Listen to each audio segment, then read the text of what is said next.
함께 보실 하나님의 말씀은 사무엘 하 22장 1절로 4절까지 말씀입니다. 사무엘 하 22장 1절로 4절까지 말씀입니다. 우리 한 절씩 교독하도록 하겠습니다. 여호와께서 다윗을 모든 원수의 손과 사울의 손에서 구원하신 그날에 다윗이 이 노래의 말씀으로 여호와께 아뢰어 반석이시오 나의 요새시오 나를 위하여 건지시는 자시오 내가 피할 나의 반석의 하나님이시오 나의 방패시오 나의 구원의 뿌리시오 나의 높은 망대시오 그에게 피할 나의 피난처이시오 나의 구원자시라 나를 폭력에서 구원하셨도다. 내가 찬송받으실 여호와께 아뢰리니 내 원수들에게서 구원을 받으리로다. 아멘. 휴가 기간에 하동에 있는 최참판댁을 가서 들었습니다. 거기 안에 이전에 2009년에도 같은 곳을 청년부 수련회 때 방문했었는데 이제 몇 년이 흘러서 다시 가게 되었죠. 아이들에게 역사에 대한 이야기를 좀 들려줄까 싶어 데리고 갔는데 이전에는 없었던 박경리 문학관이 생겨 있더라고요. 저는 어느 관광지에 갈 때마다 한 개인의 문학관이나 박물관이 있을 때 기대를 가지고 들어갔다가 기대가 만족된 적이 없었거든요. 흔히 그러하듯 대개 그가 평소에 썼던 소장품이나 짧은 글귀 정도 혹은 안의 내용을 들여다보지 못할 책들만 장식을 해놓기 일쑤였습니다. 그런데 박경리 기념관은 저에게 아주 특별한 시간이 되었습니다. 박경리 씨가 써낸 여러 작품의 글들을 그 글 중에서도 핵심이 되는 내용들을 아주 잘 기록해서 곳곳에 걸어 두었더라고요. 그가 쓰는 애장품이나 짧은 글귀 몇 개만을 올린 박물관이 아니라 그의 책, 그의 인생관, 그의 문학관을 연구한 사람들이, 그러니까 박물관을 꾸미는 사람들이 박물관을 꾸민 게 아니라 문학을 연구하는 사람들이 박물관을 꾸렸구나. 여러분 그렇지 않습니까? 한 개인의 사고와 문학관을 깊이 알지 않고는 그 사람이 강조하고 싶은 것을 드러내지 못하는 법이거든요. 수많은 책들을 펼쳐낸 박경리 씨의 철학을 면면하게 펼쳐 놓을 수 있다는 것은 그 곁에서 오랜 시간 그 문학을 연구한 사람들의 산물이 아닌가 생각을 잠시 해보았습니다. 그리고 가장 인상적이었던 건 박물관 한켠에 영상으로 공인된 박경리 씨의 인터뷰가 나왔던 겁니다. 그 인터뷰가 아주 저에게 몇 가지 인사이트를 주었습니다. 그녀가 대표작으로 기록한 책이 토지라는 사실은 아마 대부분의 사람들이 잘 알고 계실 겁니다. 46세에 연재를 하기 시작해서 26년에서 7년간 연재를 계속했다라고 이야기를 하더라고요. 그러면서 그녀가 인간의 본연의 모습이 그 소설을 통해 무엇인지를 드러내고자 했는데 그 인간의 본연의 본질이 욕망이라고 하더라고요. 그 욕망으로 인한 인간의 삶을 토지를 통해 펼쳐 놓고 있다라고 하면서 인간의 본질이 죄라는 표현도 함께 하더라고요. 제가 아주 궁금해서 여러 인터넷 매체를 통해서 박경리 씨의 종교를 찾아봤는데 기독교라는 단서는 아무데도 없더라고요. 여러분 혹시 그 소설가들 책을 읽어보면 같은 결론에 도달하고 계신다는 걸 압니까? 저는 여러 문학가, 소설가들의 책을 읽기도 했는데 대체적으로 인간 본질에 대해서 깊이 연구하는 소설가들은 한결같이 허무주의에 도달합니다. 인간 자신에게는 소망이 없다는 것을 사람들은 결국 다 마주하게 된다는 거죠. 박경리 씨도 똑같이 허무주의로 가는 듯하나 박경리 씨는 인생을 이렇게 정의합니다. 생명은 아픔이요 사랑이라. 그러니까 인간이 그러한 욕망과 욕망이 부딪히는 삶 속에서도 나아가야 할 방향을 사랑이라고 제시하더라고요. 박물관을 나오면서 제가 제 집사람에게 그런 이야기를 했어요. 인간의 사랑이 얼마나 유한한데 그 사랑조차 얼마나 이기적이고 허망하고 얕은데 결국 그 박물관이 저에게 주었던 가장 큰 인사이트는 인생 속에서는 아무런 답을 찾을 수 없다는 것이었습니다. 인생의 소망은 사랑이신 하나님을 바라보는 것, 그것 이외에는, 그 하나님을 아는 것 이외에는 인생에겐 답은 없구나.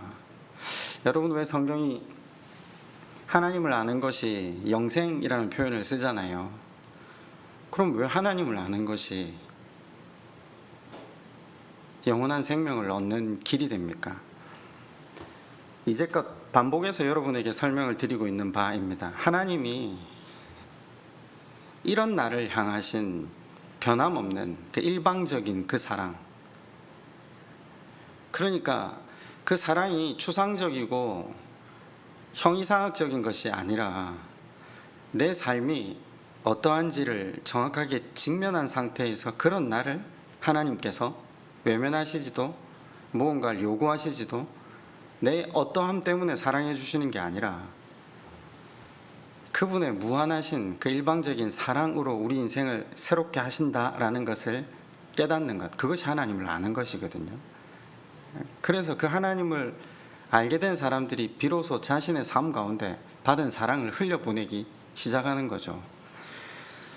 그 흘려보내는 사랑을 우리는 섬김과 희생이라는 표현을 썼거든요. 그걸 하나님 나라를 당겨와서 쓴다라는 표현도 제가 여러 번 했습니다. 이해가 되시죠?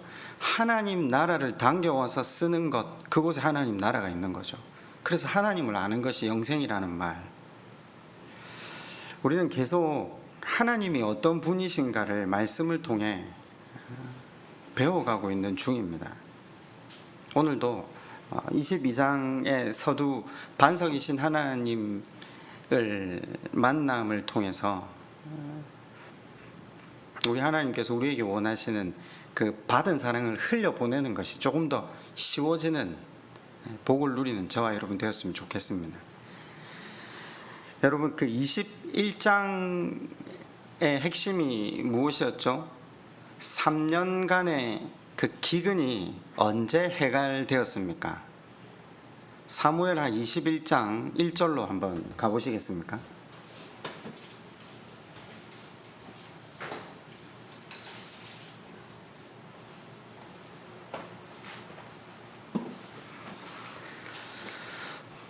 다윗의 시대에 해를 거듭하여 3년 기근이 있으므로 다윗이 여호와 앞에 간구하매 여호와께서 이르시되 이는 사울과 피를 흘린 그의 집으로 말미암음이니 그가 기브온 사람을 죽였음이니라 하시니라.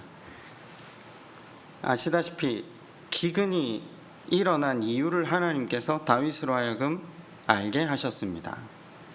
그러면 제가 이제 2주나 지났으니까 질문을 한번 다시 해봅시다. 그러면 이 기근이 그치고 비가 다시 내리게 된 연유는 무엇입니까? 기억나십니까?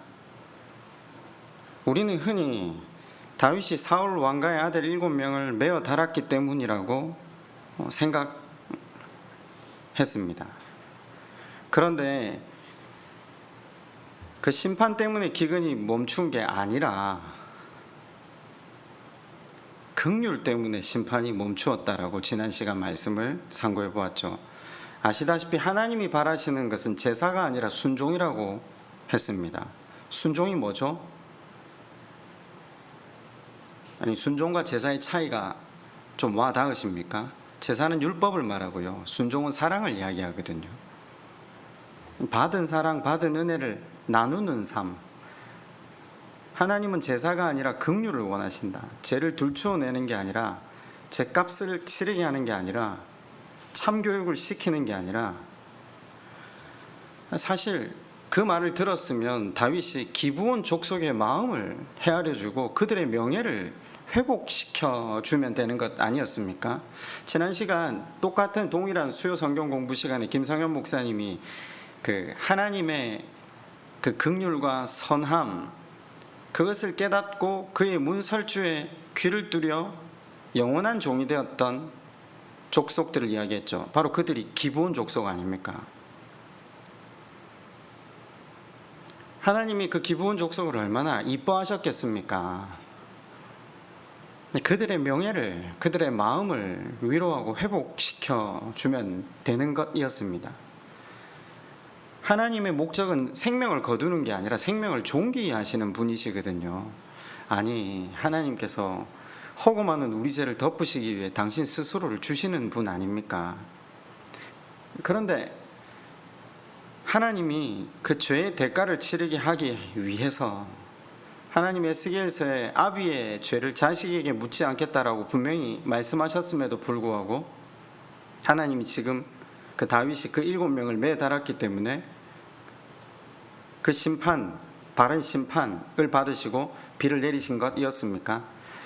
제가 지금 그 2주 지나서 여러분이 잊으셨다 생각하고 지금 다시 설교를 해서 죄송한데, 우리가 그렇잖아요. 한 주만 지나면 다시 돌아가서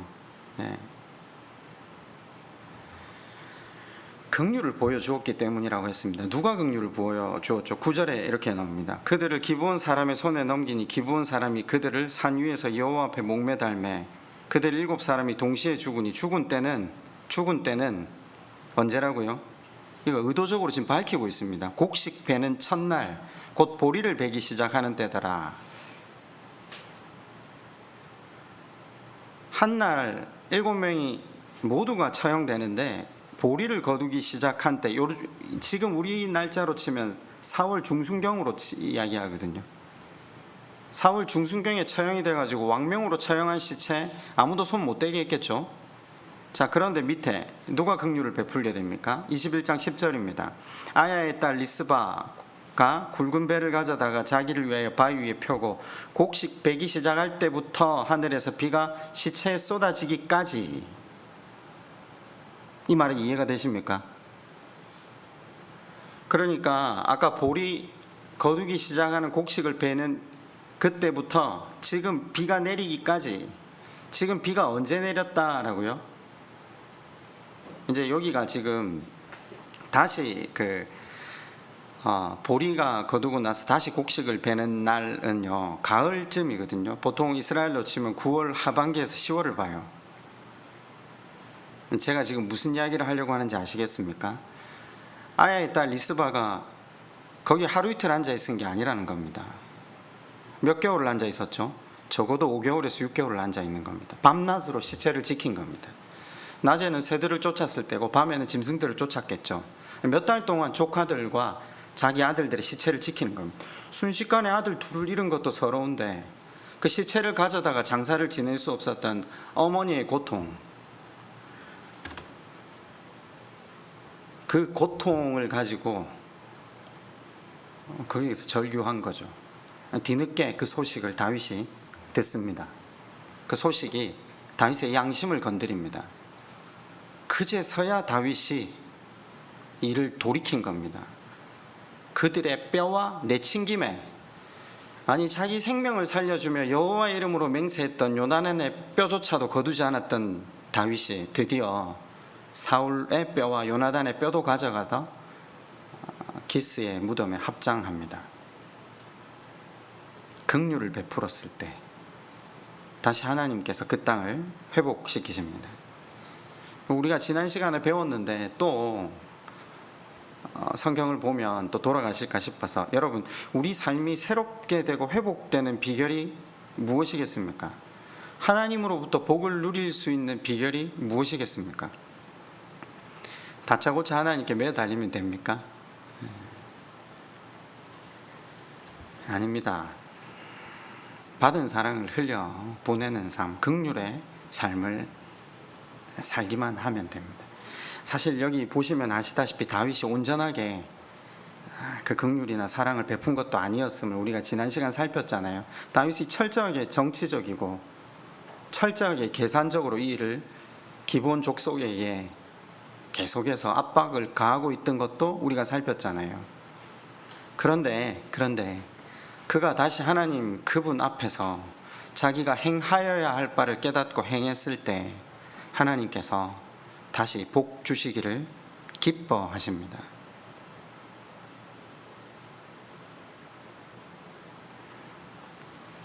여러분, 이 정도 순종에도 하나님이 복을 주셨다면 우리가 말씀을 깨닫고 말씀을 듣고 우리가 받은 그 긍휼과 사랑, 그 은혜를 흘려보낼 수만 있다면 우리 또한 하나님 그분께서 약속하시는 그 복 가운데 살아갈 수 있지 않겠습니까? 여전히 성도분들하고 이야기를 나누면 그런 것 같아요. 복음의 삶을 살아내는 건 어렵다.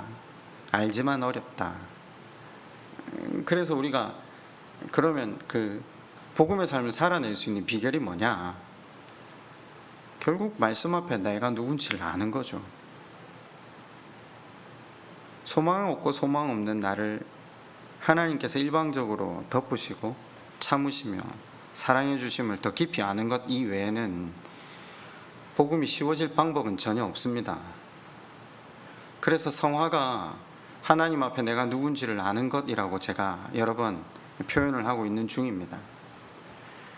성경에서 나오는 모든 인물들은 하나님의 사랑과 긍휼을 받아 누릴 근거가 전혀 없습니다. 그 어떤 인물도요.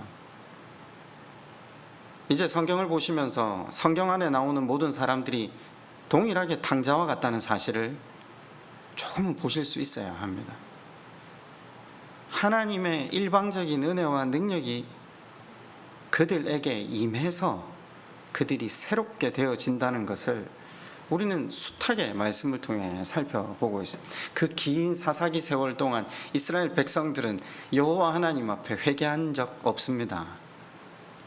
그저 고통스러워서 신음했을 뿐인데 여호와 하나님이 다급하셔서 찾아오시고 그 인생들을 새롭게 하시고 구원을 이루어 가셨던 그 기록의 역사가 성경의 역사 아니겠습니까? 다윗이 그 하나님을 깨닫습니다. 다윗이 하나님이 어떤 분이신지를 너무나도 깊이 깨달은 거죠. 그도 그럴 것이 그 하나님을 아는 것이 하나님께 고마움이 되어서 다윗을 내 마음에 합한 자라고 부르시고 계신 겁니다. 여러분, 오늘 그 본문이 어디에서 기록이 되고 이 구조가 어떤가를 다시 좀 공부는 하고 싶지만 그건 또다시 앞으로 21장부터 24장은 사무엘서의 부록이라고 했지 않습니까? 다시 한번 이 부록이 어떤 것들을 향해 가고 있는지는 다시 살피기로 하고 오늘은 특별히 이 다윗이 깨닫고 있는 하나님에 대해서 그 첫 서두인 반석에 대해서 좀 살펴보려고 합니다. 여러분, 그 사무엘하 21장 15절 우리가 여기부터는 안 살폈는데 밑에 한번 보시면요, 이렇게 시작하거든요. 블레셋 사람이 다시 이스라엘을 치거늘 다윗이 그의 부하들과 함께 내려가서 블레셋 사람과 함께 싸우더니 다윗이 피곤함에 거인족의 아들 중에 무게가 300세겔 되는 노창을 들고 세 칼을 찬 이스브비노비 다윗을 죽이려 함으로 스료의 아들 아비새가 다윗을 도와 그 블레셋 사람을 쳐 죽이니 그때 다윗의 추종자들이 그에게 맹세하이르되 왕은 다시 우리와 함께 전장에 나가지 마옵소서. 이스라엘의 등불이 꺼지지 말게 하옵소서. 옛날 같았으면 단칼에 적을 제압할 수 있었을지 모르지만 이제 다윗도 늙었습니다. 여러분, 그러면 다윗 주변의 장수들은 늙었겠습니까? 젊었겠습니까? 흔히 사람들이 이 21장부터 24장이 부록이라는 사실을 모르고 여기에 다윗의 군사들, 장수들의 이름이 나오니까 이 용맹스러운 다윗의 군사들이 있었기에 이 왕국이 유지될 수 있었다 착각을 하는데 아닙니다. 둘 다 계속해서 밑에 하반절에 블레셋 거인 장수들, 블레셋의 군단, 그에 비해 이스라엘은 비교할 바가 못 된다는 것을 점거합니다. 그럼에도 불구하고 그들에게 이길 수 있었던 유일한 이유는 전쟁은 사람의 힘으로 하는 것이 아니라는 겁니다. 여호와께서 싸우시기 때문이라는 것. 다윗이 젊었을 때나 나이 들었을 때나 여호와께서 여전히 다윗과 맺은 언약에 신실하게 일하셔서 전쟁을 치러 주신다라는 거죠. 용사들을 기록해 두신 이유는요, 용사들의 역할이 컸다는 건데 힘의 역할을 기록하려고 한 게 아니라, 여러분, 우리가 이 땅을 살아가면서 전쟁을 겪잖아요. 허구 많은 전쟁을 겪으면서 우리가 그 전쟁에 이기기 위해서 어떤 방법을 취합니까? 힘을 길러야 된다고 이야기를 하거든요. 근데 성경은 하나님이 우리의 힘이 되시지 않는 한 그 어떤 전쟁도 계속해서 이길 수 없다라고 이야기를 하잖아요. 이 사람들이 이렇게 늙었음에도 불구하고 승리를 거둘 수 있었던 방법이 무엇이었는가? 여호와께 헤세드를 다했기 때문입니다.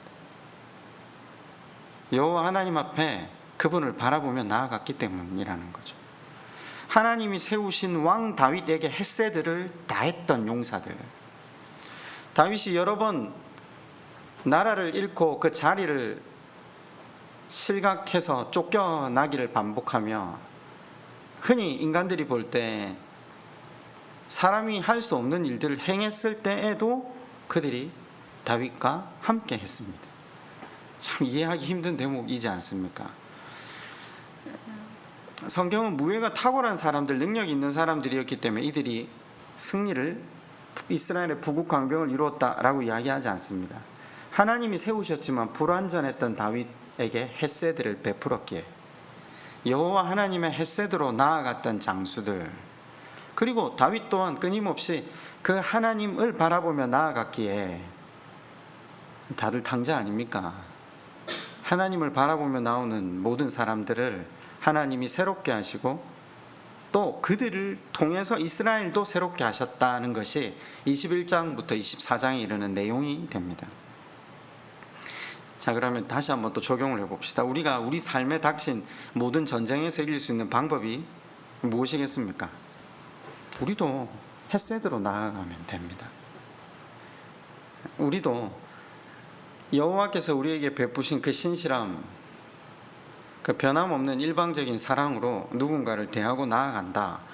그러면 동일하게 우리도 여호와 하나님의 대신 싸우심을 경험할 수 있다라는 겁니다. 다윗은 누구보다 그 일생을 살아가면서 여호와 하나님을 잘 알았던 사람입니다. 물론 안다고 해서 모든 걸 실천할 수는 없었겠지만, 그래도 하나님께서 그 마음에 깨닫게 하실 때마다 어김없이 무릎을 꿇고 그 하나님 앞에 나아가기를 주저하지 않았기 때문에 다윗이 큰 자입니다.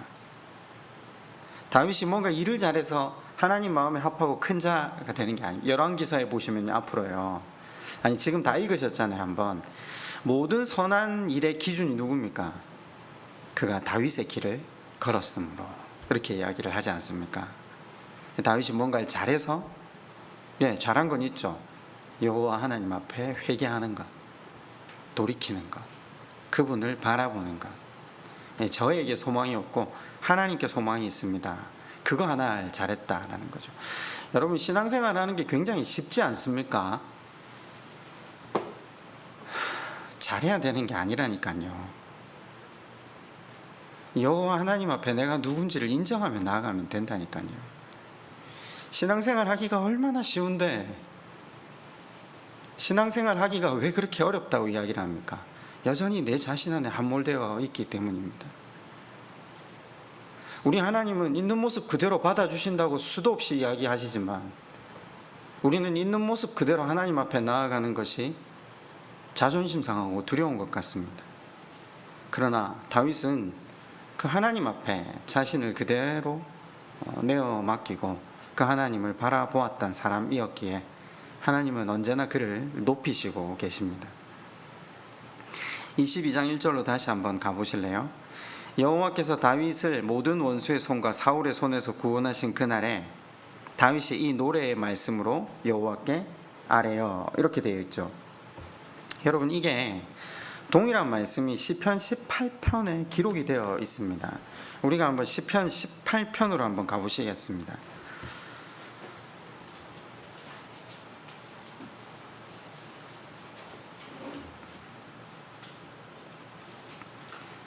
그 종이로 된 성경을 가지신 분들은 그 위에 제목이 나와 있잖아요.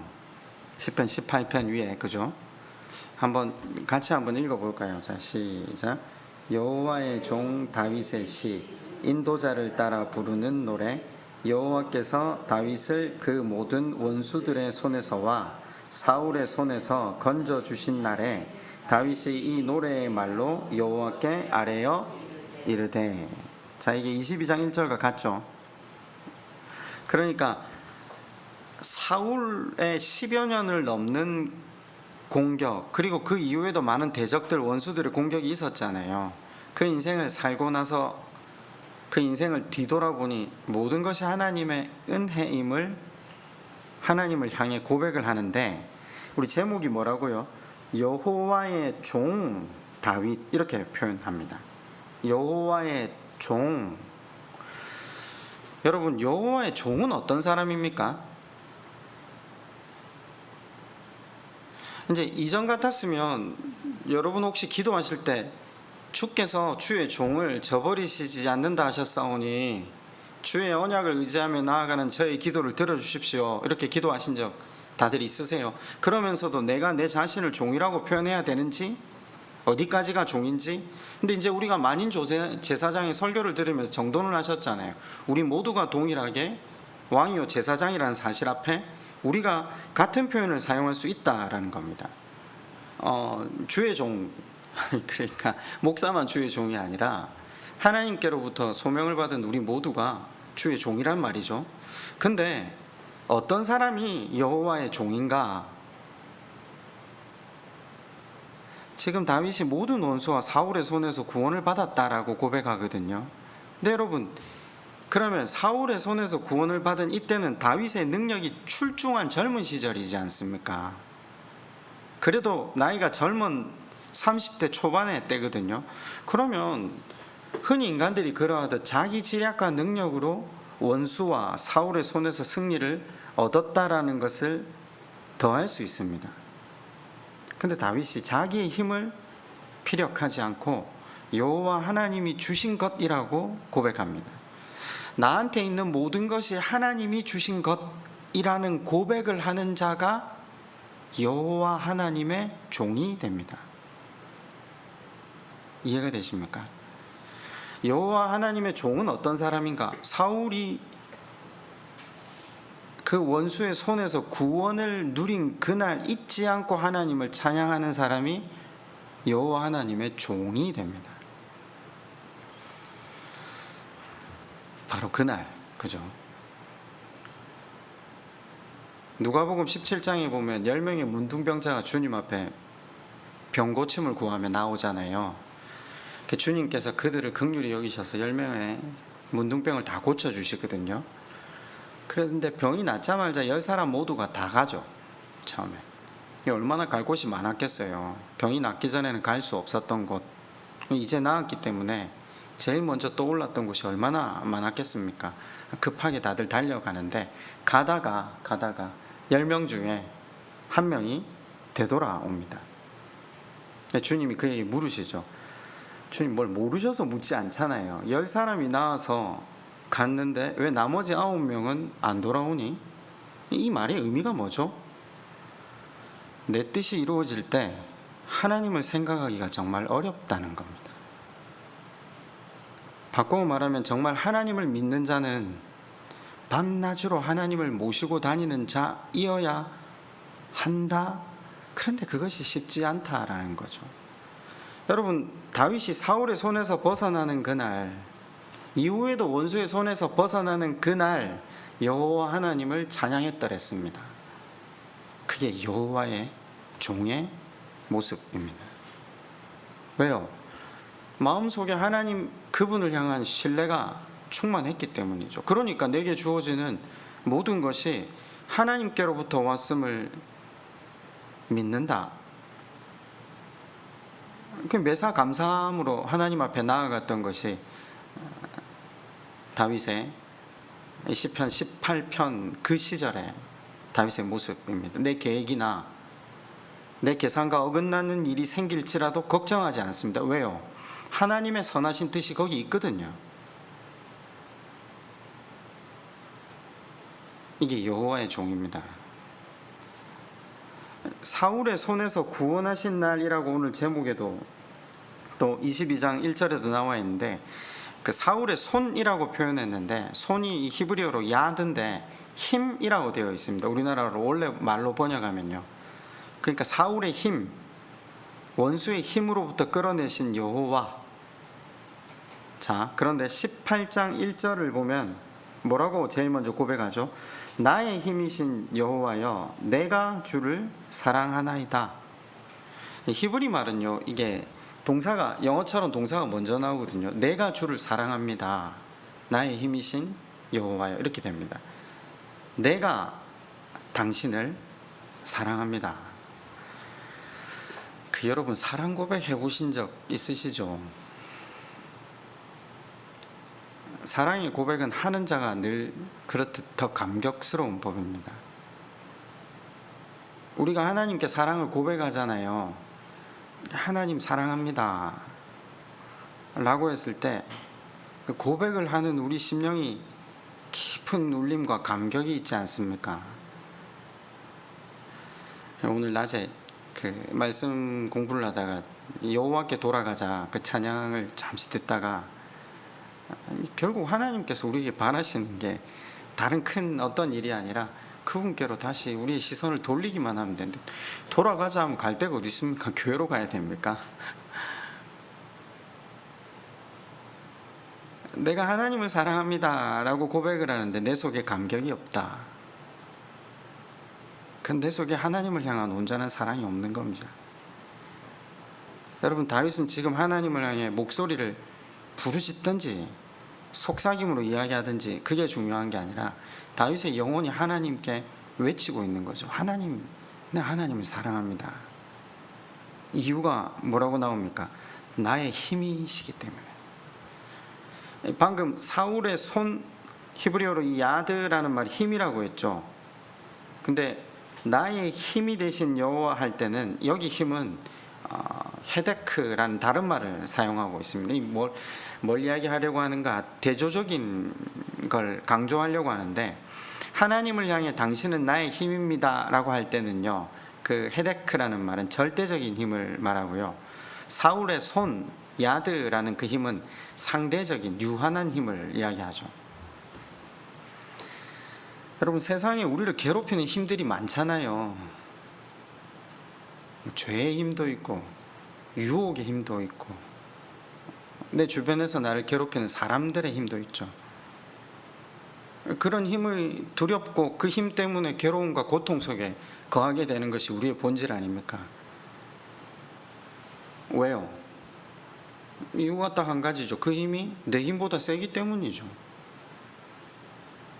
근데 우리가 반드시 기억해야 할 것이 있다면, 나를 괴롭히는 힘이 있다 할지라도 그 힘은 절대적인 힘이 아니라는 겁니다. 그냥 나보다 셀 뿐이죠. 우리의 하나님, 그분의 힘만 절대적인 힘. 하나님의 힘 앞에서 나를 괴롭히는 어떤 힘도 다 무너집니다. 그분을 의지하며 나아가면. 다윗이 그걸 경험한 겁니다. 그 하나님, 그분을 바라보고 그분의 절대적인 힘 안에 있으면 세상에 그 어떤 힘이 강해 보인다 할지라도 그 힘은 상대적인 힘이라는 거죠. 그리고 그 속에서 나를 끌어내시는 그 하나님, 그분의 사랑을 깊이 경험한 다윗이 하나님을 사랑합니다 라고 고백하고 있는 거죠. 그러면서 다윗은 자신에게 하나님이 어떤 사랑을 펼쳐 주셨는가를 이제부터 하나의 단어로 그 하나님을 표현하기 시작합니다. 여러분, 저는 그 시편 18편, 그러니까 사무엘하 22장을 통해서 하나님 그분이 어떠신 분인가를 아주 깊이 있게 정확하게 목도할 수 있는 시간이라고 생각합니다. 첫 번째로 여호와는 나의 반석이라고 표현을 하고 있습니다. 교회 좀 다니셨으면 사실 수도 없이 들었을 표현이거든요. 근데 이 표현 안에 우리를 향하신 하나님의 사랑이 어떠한가를 성령 하나님의 은혜로 좀 깊이 누렸으면 참 좋겠습니다. 이 사무엘하 22장 2절에도 동일한 말이 시작되죠. 이르되 여호와는 나의 반석이시요. 여러분, 반석이라고 하는 것의 특징이 뭐죠? 흔들림 없는 터전입니다. 그죠? 변함 없는 터전. 그러니까 건물이 세워지기 위해서 그 반석 위에, 그러니까 주춧돌이라는 표현을 쓰는데, 그 반석이, 주춧돌이 견고하지 않으면 건물이 세워지지 못하잖아요. 1985년도에 우리나라에서 제일 높은 빌딩이 세워졌습니다. 63빌딩이요. 그죠? 1985년 어간, 그러니까 90년을 지나면서 많은 재벌 기업들이 63빌딩보다 더 높은 자기 기업의 심벌이 되는 건물을 짓고자 한강변에 노력을 했었다랬죠. 물론 여의도가 대표적인 공간이 되어서 그곳에 63빌딩이 먼저 지어졌기 때문에 후발주자들도 더 큰 빌딩을 지을 수 있는 재력이 충분히 있었는데 왜 못 지었을까요? 여의도가 모래땅이었거든요. 근데 63빌딩을 지은 그 자리만 반석이 있었어요. 그래서 63빌딩을 지을 수 있었죠. 물론 지금은 기술력이 반석이 없는 모래 위에도 더 높은 건물을 지을 수 있는 기술력을 가지긴 했지만, 자, 제가 지금 말하는 반석은요, 우리가 머릿속으로도 흔히 알 수 있는 건물을 지탱하는 반석이기도 하지만, 지금 우리가 공부하는 성경의 반석은 그런 반석과는 다릅니다.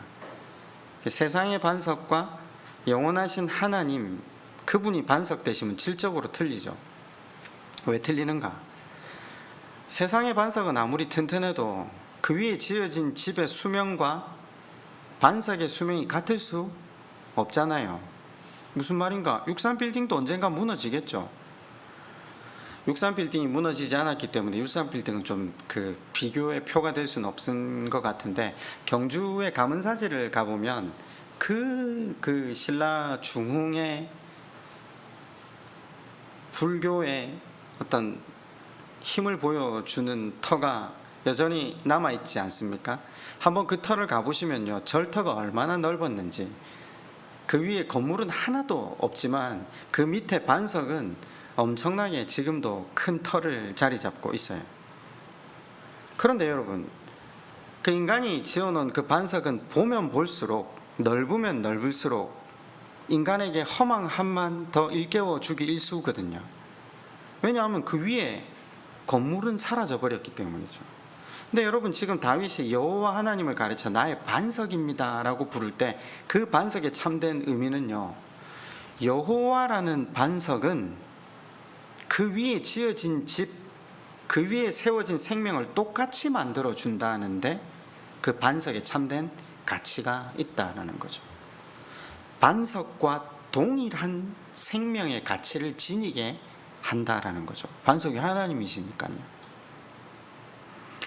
마태복음 7장 24절에 보면 이렇게 말씀이 기록되어 있습니다. 그러므로 누구든지 나의 이 말을 듣고 행하는 자는 그 집을 반석 위에 지은 지혜로운 사람 같으리니 비가 내리고 창수가 나고 바람이 불어 그 집에 부딪히되 무너지지 아니하나니 이는 주추를 반석 위에 놓은 까닭이요. 이 반석은 하나님이시잖아요. 하나님이라는 반석 위에 집을 지으면 무너지지 않는다라는 것을 표현했거든요. 다윗의 집이 무너졌습니까? 안 무너졌습니까? 지금도 이스라엘 국기는 다윗의 별을 국호로 삼고 있잖아요. 아브라함 그 짓을 했는데도 아브라함이 집이 무너졌습니까? 안 무너졌습니까? 안 무너졌어요. 대단하지 않습니까? 제가 설교 제목을 너무 심하게 잡아서 뒤에 여러 번 이야기를 좀 듣긴 했는데, 제가 조두순보다 못한 다윗이라는 표현을 한번 했잖아요. 성경을 깊이 들여다보면 다윗이 왕이 되기 전에 얼마나 거짓으로 일관하는가.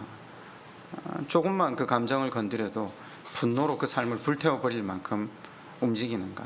그리고 그 거짓이 들통날까봐 사람들을 학살했던 사람, 그리고 남의 아내를 유린했던 사람, 그것이 들킬까봐 남의 남편을 살해했던 사람. 그런데 여호와 하나님이라는 반석 위에 그 자신의 집을 세웠을 때 영원하신 하나님, 그분이 반석이 되심으로 그 집이 무너지지 않는 것입니다. 다윗이 지금 자신의 어떠함을 모르고 고백하는 건 아니겠죠. 여러분, 다윗의 자기 자신의 본질을 누구보다 잘 아는 다윗이 이 반석을 고백할 때 그 반석의 특징을 누구보다 잘 알았을 겁니다. 반석의 특징이 뭐죠? 반석의 위치가 항상 아래라는 겁니다. 하나님께서 우리로 하여금 영원한 집을 지어주시기 위해 반석이 되어주신다는 말의 의미가 뭐죠? 하찮은 우리 인생 밑에 거해주신다라는 겁니다. 우리가 참 착각하기 쉽잖아요. 내가 여호와를 반석 삼아 그 위에 내 인생의 집을 짓는다? 아닙니다. 그분이 반석 되어 주셔서 그 위에 집을 짓는 거죠. 내가 그분을 반석으로 선택한 게 아니라 그분이 내 반석이 되어 주시기 위해 내 밑에 깔려 주신 거죠. 안 그렇습니까? 우리가 뭐 하나님 앞에 보여드릴 게 뭐가 있습니까? 예수 그리스도가 이 땅에 오셔서 그 종의 모습으로 우리의 어떠함과 상관없이 우리 밑에 깔려 주심으로, 우리를 섬겨 주심으로, 우리를 위해 희생해 주심으로 우리의 인생이 인생답게 되었듯 하나님께서 나 위에서 영원한 인생을 지으렴, 그리고 우리 밑에 깔려 주신 겁니다. 그 사랑 덕분에 그 진리의 반석 위에 우리의 인생이 세워진 겁니다. 다윗이 이걸 고백하고 있는 거죠. 다윗이 자기 같은 인생을 되돌아볼 때 하나님이 나 같은 인생에게도 반석이 되어주셨다. 이게 얼마나 감격이 되었겠습니까? 여러분은 혹시, 우리 인간이 그렇잖아요. 그럴 일은 없겠지만 엄청나게 돈을 많이 번다, 여러분이. 그래서 내가 누군가의 인생에게 터전이 되어줘야 되겠다. 그럼 누굴 선택하겠습니까? 이왕이면 조금 더 정직하고, 이왕이면 조금 더 똑똑하고, 그죠? 근면성실한 사람에게 터전이 되어주고 싶지 않겠습니까? 근데 다윗은 자기 자신을 너무 잘 알아요. 자기는 그냥 베들레헴의 이름 없는 양치기였거든요. 아무도 알아주지 않는 별 볼 일 없던 사람 자신에게 하나님이 찾아오셔서 반석이 되어 주셨기에 오늘 내가 있을 수 있습니다 라고 고백을 하고 있는 거죠.